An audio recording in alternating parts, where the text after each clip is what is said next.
যে মুখটা আমি সঙ্গীত গাই সেই মুখে তুই আঘাত করে দিলি, তোর মুখে আমি মুইটা দিমু। মাগার চোখ বন্ধ করা পারবা না। দেখো দেখো যন্ত্রটা দেখো। তুই আমার যন্ত্র দেখাস, তোর তো সাহস কম নয়। তোর যন্ত্রের কানসার নিচে চুপার মাইরে একবার লাল বাতি জ্বালাই দিমু।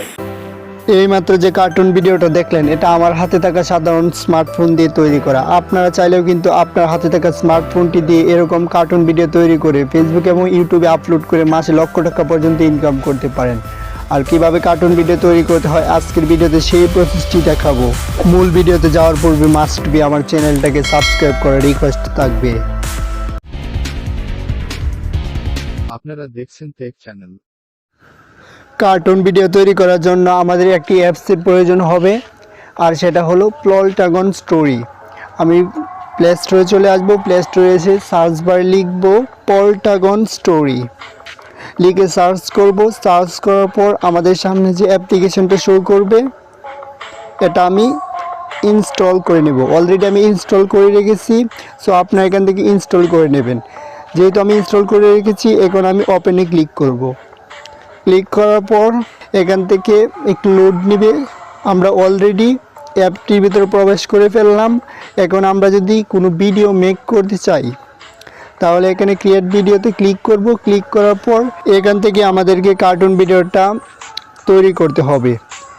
এখানে আমি যদি চাই ব্যাকগ্রাউন্ডটা চেঞ্জ করে নিতে পারবো। এখানে আমি একটা ক্যারেক্টার সিলেক্ট করব, তার জন্য ক্যারেক্টারের মধ্যে ক্লিক করলাম। এখানে কিন্তু ক্যারেক্টার শো করছে। আমি যদি নিজে ক্যারেক্টার তৈরি করতে চাই, এখানে ক্রিয়েট ক্যারেক্টারের মধ্যে ক্লিক করব।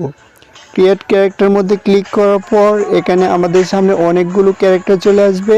সো আমি ক্রিয়েট ক্যারেক্টারের মধ্যে ক্লিক করলাম। এখানে একটা ক্যারেক্টার শো করছে। এখানে অনেকগুলো অপশান আছে। যেহেতু আমি প্রথমে মেল ক্যারেক্টার তৈরি করব, তার জন্য এই ক্যারেক্টারটার ফেসটা আমি পরিবর্তন করে নেব। এখানে ফেস পরিবর্তন করার জন্য অনেকগুলো ফেস রয়েছে, এখান থেকে সিলেক্ট করে নিতে পারবো।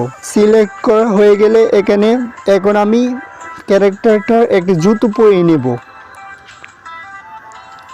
এখানে অনেকগুলো জুতো রয়েছে, এখান থেকে আমি একটি জুতো সিলেক্ট করে দিলাম। ক্যারেক্টার তৈরি কমপ্লিট। এখন আমি এটাকে সেভ করে নেব। সেভ করার জন্য কর্নারে ক্লিক করব। ক্লিক করলে কিন্তু এখানে আমাদের ক্যারেক্টারটা শো করছে। অলরেডি এটা কিন্তু ক্যারেক্টার হিসেবে তৈরি হয়ে গেছে। এখন আমি একটা ফিমেল ক্যারেক্টার তৈরি করব, তার জন্য আবার ক্রিয়েট ক্যারেক্টার তৈরি করলাম। এখন আমরা একটি ফিমেল ক্যারেক্টার তৈরি করব, তার জন্য এখানে অনেকগুলো ফেস আছে, এখান থেকে একটি ফিমেল ফেস প্লাস করে দেব। এখানে আরও এডিট করার অনেক অপশান রয়েছে, আপনারা ঘেটে ঘুটে ভালো করে দেখে নেবেন। এখান থেকে আমি একটি ফিমেল ক্যারেক্টার সিলেক্ট করে নিলাম। এই ফিমেল ক্যারেক্টার এখন আমি সেভ করে নেব। সেভ করার পর এখানে কিন্তু আমাদের ক্যারেক্টার শো করছে দুইটা ক্যারেক্টারই, একটা ফিমেল একটা মেল। সো এখন আমি আমাদের ভিডিওতে দুইটা ক্যারেক্টারই বসিয়ে দেব। বসানো হয়ে গেলে এটাকে একটু প্লে করে আপনাদেরকে দেখাবো ভিডিওটা কেমন হয়েছে। আপনারা চাইলে কিন্তু নিজের কন্টেন্ট ভয়েসও এটার মধ্যে অ্যাড করতে পারেন। এখানে আর অনেক অপশান রয়েছে, আপনারা চাইলে বিভিন্নভাবে এটার মধ্যে ভয়েস অ্যাড করতে পারেন। সময় স্বল্পতার জন্য আমি আপনাদেরকে অল্প করে বুঝিয়ে দেওয়ার চেষ্টা করছি। আপনারা যদি চেষ্টা করেন তাহলে বুঝে নিতে পারবেন। এখন যেহেতু আমাদের ভিডিওটা কমপ্লিট, এখন আমাদের কাজ হলো ভিডিওটাকে সেভ করা। ভিডিওটা সেভ করার জন্য আমাদের এখানে কর্নারে একটু অপশান রয়েছে। এই কর্নারের অপশানটিতে মধ্যে ক্লিক করে কিন্তু আমরা ভিডিওটাকে সেভ করে নিতে পারবো। সো যেহেতু আমি এই ভিডিওটা এখন সেভ করব, তার জন্য আমি সেভ অপশানে ক্লিক করে দিচ্ছি। ক্লিক করার পর কিন্তু আমাদের ভিডিওটা সেভ হয়ে যাবে। সেভ হওয়ার জন্য একটু লোড নেবে, একটু অপেক্ষা করতে হবে। সেভ হওয়ার পর আমি আপনাদেরকে গ্যালারিতে গিয়ে দেখাবো আমার ভিডিওটি গ্যালারিতে সেভ হয়েছে কিনা। অলরেডি কিন্তু আমাদের ভিডিওটি গ্যালারিতে চলে আসছে। সো বন্ধুরা, এই ছিল আমার ভিডিও। যদি ভালো লেগে থাকে চ্যানেলটিকে সাবস্ক্রাইব করতে পারেন। দেখা হচ্ছে পরবর্তী ভিডিওতে। ভালো থাকবে।